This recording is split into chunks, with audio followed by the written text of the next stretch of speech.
मोहब्बत तो छोड़ो, कुछ दोस्तों ने भी हमारा दिल दुखाया है। कि मोहब्बत तो छोड़ो, कुछ दोस्तों ने भी हमारा दिल दुखाया है।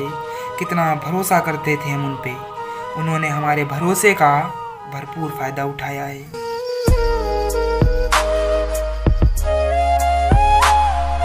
दोस्ती में मजाक उड़ाना ज़रूरी है क्या?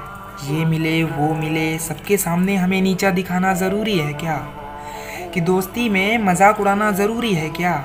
ये मिले वो मिले सबके सामने हमें नीचा दिखाना ज़रूरी है क्या? माना आपके दोस्त हैं हम, पर दोस्ती में किसी की फीलिंग के साथ खिलवाड़ करना ज़रूरी है क्या?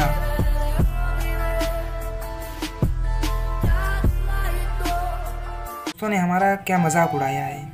हम तो वैसे भी अकेले थे, पर अब पूरी तरह से अकेले हो गए हैं। उन्होंने हमें एहसास दिलाया है।